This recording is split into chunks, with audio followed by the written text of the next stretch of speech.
Hi, Gary. How are you? I saw all the waves and hugs and claps. Hello. I didn't miss it. Yes, they were all for you. Thank you so much for joining us today and giving our graduates some helpful advice going into their careers. So with that, I would love to give you the stage. Thank you. First of all, I refuse to give this talk and Q&A session if this many people are off screen. I need the humanity. I need the faces. And there's way too many attractive photos that I know are followed up by real life. There you go, Chris. Thank you, my guy. There we go. Fernando, good. Jessica, thanks. Okay, so I need that for a couple of seconds. DP, the whole fam's there. I love it. Yeah, everyone. Great. So I want to go into as much Q&A as possible in this short period of time, but I'll give a couple of words, and then we'll go into that. So first of all, congratulations to everybody. I'm sure this is an important, big moment. You know, I'm extremely close to my family, so seeing some of these family videos too has me pretty fired up. It's obviously a big day, and I just want to congratulate all of you for, you know, achieving this goal that I'm sure for many of you was on your mind for a long time, had its challenges, twists and turns. All those journeys do that. You know, as somebody who's a historically terrible student, I always have tremendous admiration to anybody that can get to this point. So I want to congratulate you on that. I think the other thing that I really want to talk about is the timing of this and what, you know, what it means in the scheme of the world we now live in. You find yourself going into this next chapter in a time where the innovation and the opportunity to be creative is greater than ever. But the industry of advertising is at a crossroads where a lot of things of the past are being held on a pedestal at an emotional level. And even as those words started flowing out of my mouth, even though still there's way too many people off screen. Thelma Castan, get in here. Biker Doc. You know, when I just delivered that, and this is why I love having, you know, your faces, I can see by the body language that many of you know, we are in massive transition in communication and creativity. You know, I'm sure many of you, and I see it every day in my halls and everywhere in the industry, like there's a very interesting game of not recognizing the internet. And I'm not kidding about that. I am fascinated, but why, and why, and how, and by, most of all, of what is accepted or believed to be true. For example,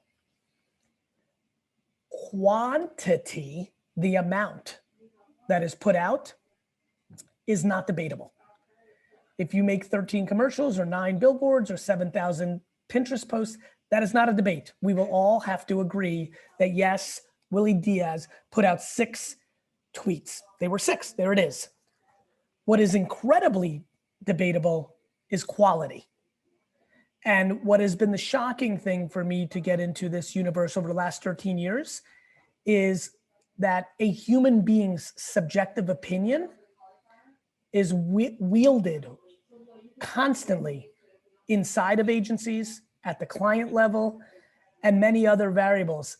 And it is treated in this wacky world of advertising as truth, which is the single most laughable thing of all time. I don't care if Jessica Simmons goes on to win 77 Cannes Lions. When she's in a boardroom with me in 21 years and she says, this is right, I'm gonna look at her face and say, you mean you think it's right? And I think this is a very important subject matter, and that's why I was so excited to speak about this. I ask all of you because I want you to be happy. One of the things that has really hurt me looking at the creative industry, both in Hollywood, Madison Avenue, everywhere, is there's actually a lot of unhappiness in the industry because of the way that people play the politics around their opinions. And I come here and speak to you today with the hope that this could be the class, this could be the group that really tries to take on the baton, even as you enter the game or continue in the game, to really have a better conversation around opinions. These are subjective opinions. And to me, that is the most important elephant in the room. That once we get into a healthy place as a community of how we get to great work, until we get to that place, we will always have the shortcomings of being one of the least creative places on earth. I live in a lot of places, not just Adland. I'm going to make this very clear to everybody. The least creative place that I spend time is Adland. And we like to blame clients, and that is an escape. That is a falsity. What is blame is the insecurities and egos of senior executives in creative shops. Period. End of story. And I am on a one-man mission to talk about this in a healthy way. Does this mean that creative directors and CCOs aren't talented? There's many great ones. There's many talented ones, but let there be no confusion. I actually have compassion and empathy. You work so hard for 12 years to finally get your chance to do what you want. I literally believe that every television commercial, every one of them, is something I call vanilla Frankenstein. Let me explain vanilla Frankenstein. I come here today to warn you of vanilla Frankenstein. Vanilla Frankenstein is the following. From a client brief to a strategist thinking, to her handing it off to a creative team, to their ideas, hand it off to a production company that hires a director, and then finally has to be post-edited and approved by a client, tested in bullshit testing, and then shown on television. That is Frankenstein. That is not Palma's idea anymore. That is a little piece. And because of the way television works, it has to be vanilla because they're trying to make that 1 30-second video speak to everybody and look at the beautiful differences in faces, genders, ages, and definitely ideas, interests, and all that in just this room, let alone the tremendous amount of the people on the other side of a commercial. There's nothing scarier to me in the world than vanilla Frankenstein, and it is 99% of what this industry puts on a pedestal, and it's sad, and it must change. And I hope that this class becomes some of the voices that help that to happen, because that's the truth. Because you know what else is the truth? As I see family members shake their heads, nobody's watching these goddamn commercials. The hell are we talking about? Who watches commercials? And so we are changing, and this is good. This is not me. I'm not trying to, this is good. It's not bad. I'm not, and by the way, I'm not making fun of I love the creative industry. I just want us to be self-deprecating, self-aware, and honest to what's happening. You know, meanwhile, Super Bowl is the most important stage in the world. Everybody's watching that. Nothing is more important to me. I think every day about next year's Super Bowl for my clients now. But this is about attention and where it's consumed. And once you get to that place, something else happens. Advertising was easy for a long time. It was. TV, print, radio, outdoor, like you understood the rules for a half a century. It's hard now. Being creative and getting people to pay attention means you have to understand the context of your distribution. That has always been true from drawing in a cave to being on TV. Today, understanding the context of what works on TikTok versus Pinterest versus Instagram versus a pre-roll YouTube, a television spot, an OTT spot, a Spotify self-serve recorded ad, like it's all, NFTs are now in the building. I mean, do you understand what's going on?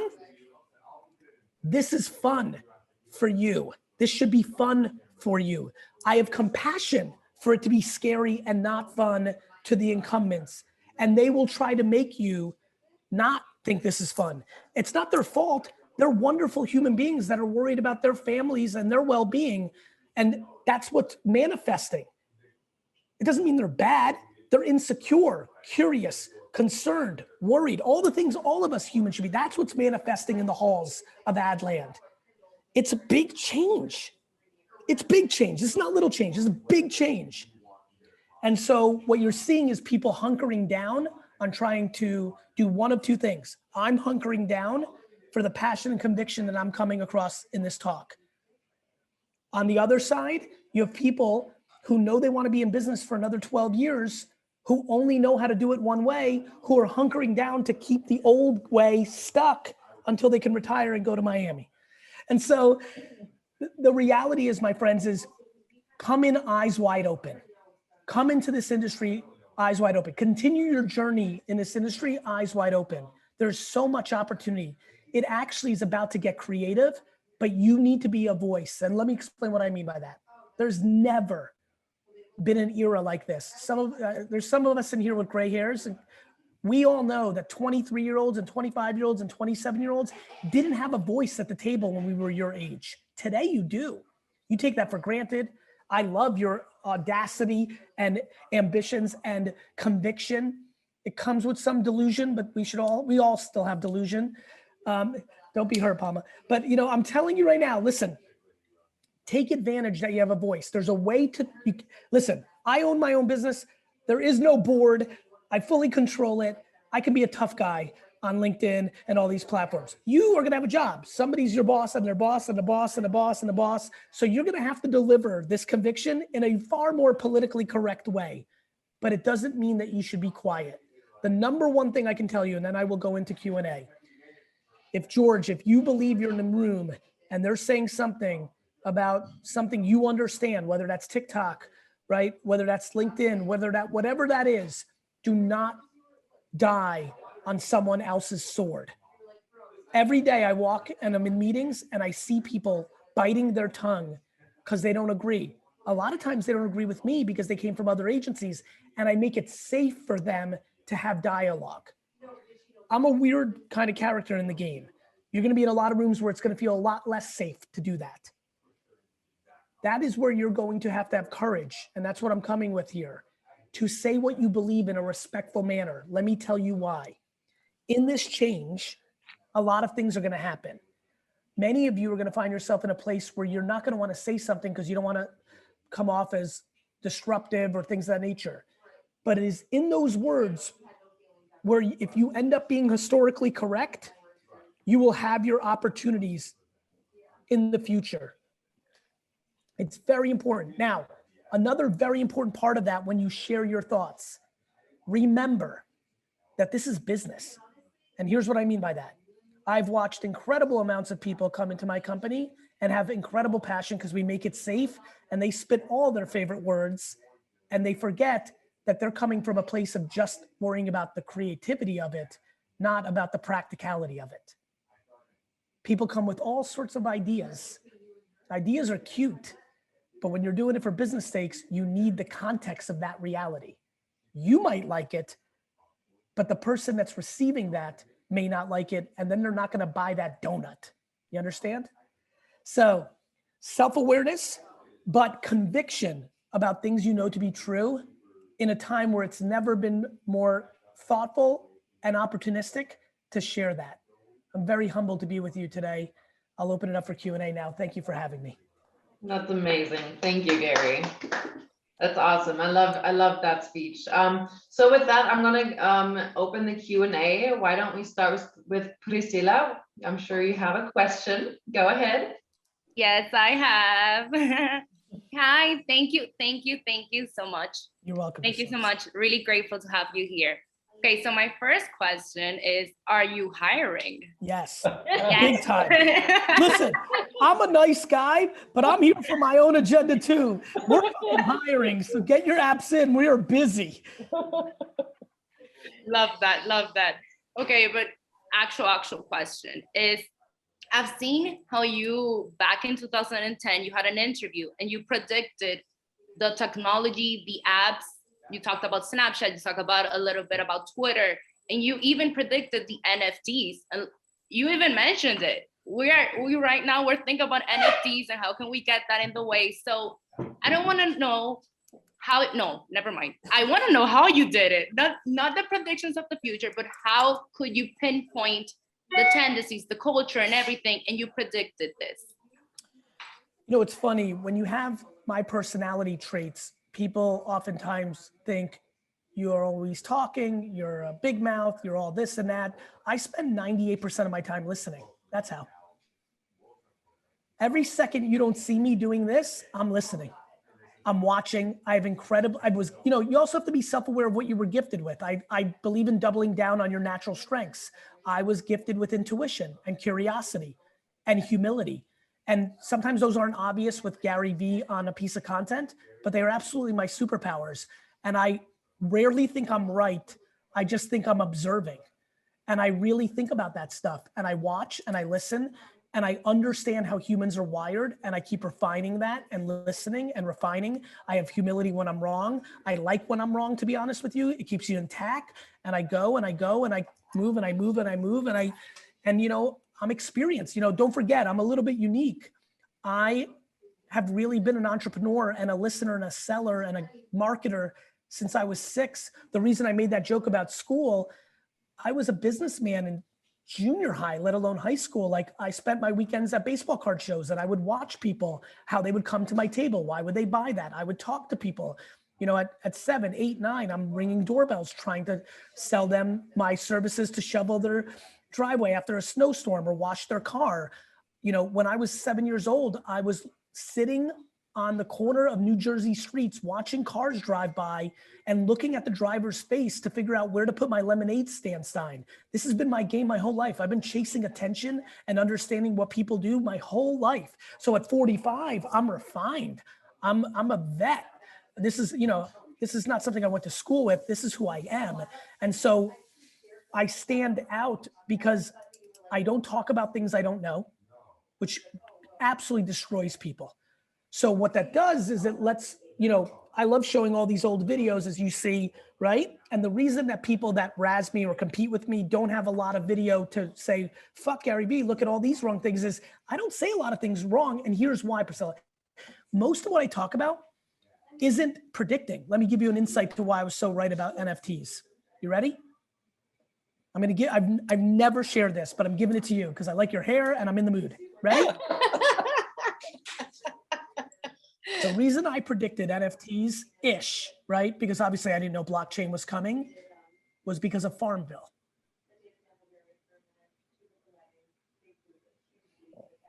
Right? I understood that our lives were becoming more and more digital.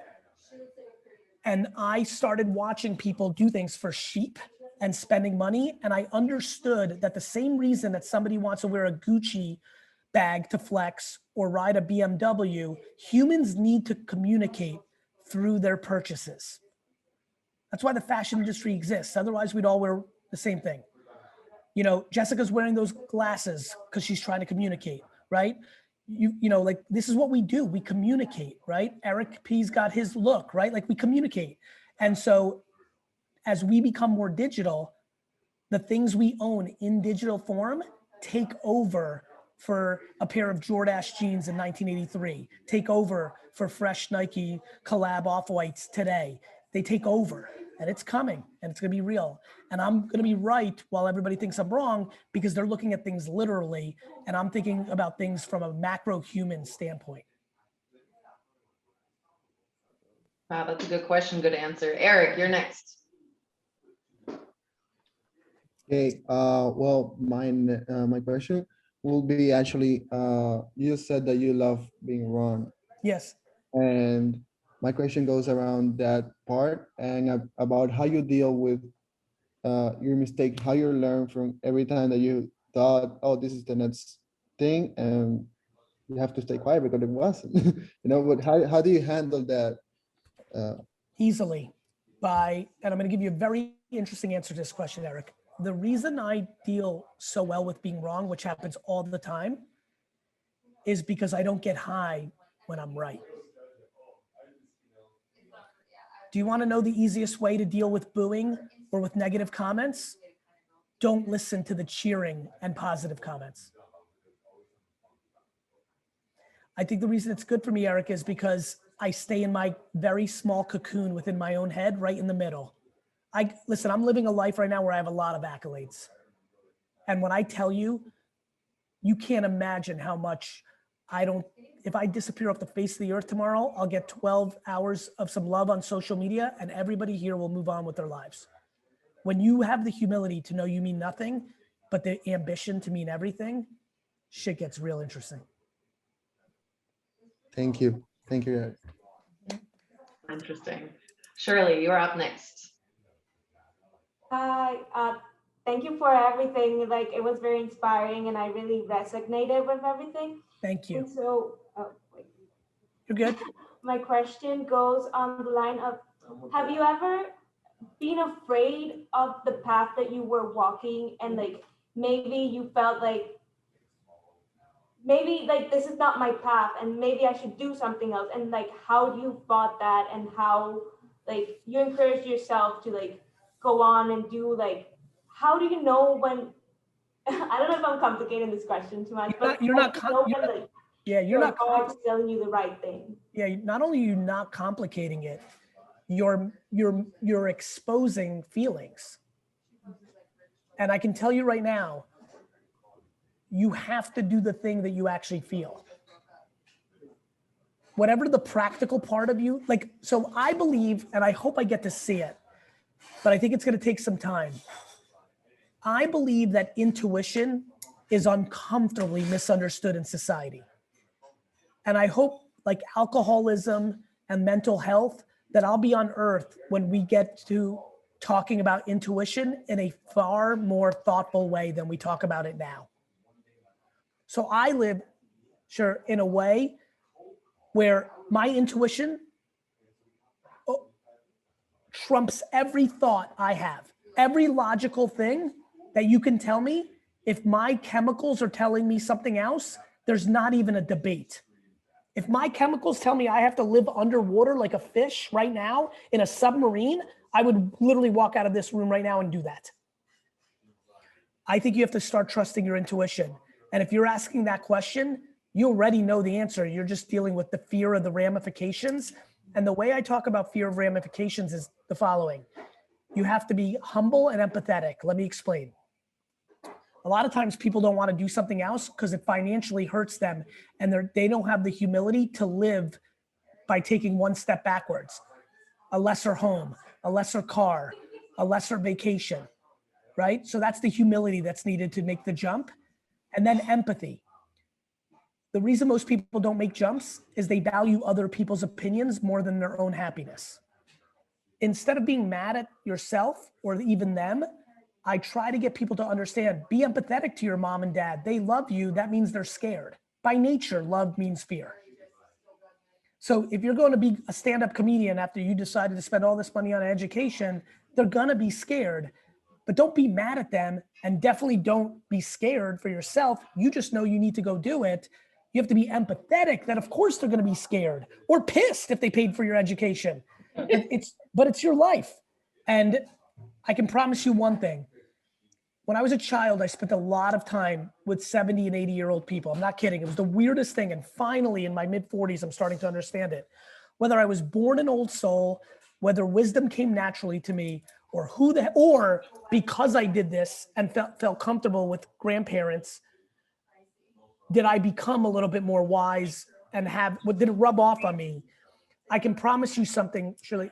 There's nothing scarier in the world outside of the health and well-being of yourself and your loved ones, which is number 1, 2, 3, 4, 5, 6, 7, 8, 9, 10. Number 11 is regret. There's nothing scarier than regret. You want to see real pain outside of death and illness? Go talk to somebody who's 67, 74, 82, 91. Talk about life. They will always talk with pain in their eyes about the things they didn't do.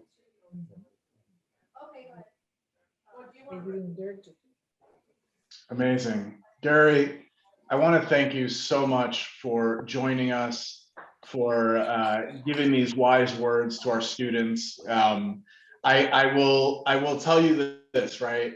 We're a school in the Caribbean and Central America, and this was moonshot for us to say, we need Gary here. And I do want to tell everybody else in here, the answer was immediate and passionate. Yes, I'll do it. When do you need me? So Gary, that's an example to all of us. Thank you so much.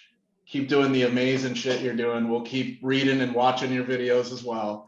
And hopefully one of these guys is working for you one day. That would be amazing. That would be amazing. So thank you, Gary. I wish you all well. Thank you for having me. I wish you so much success. Bye, everyone. Bye-bye. Thank you.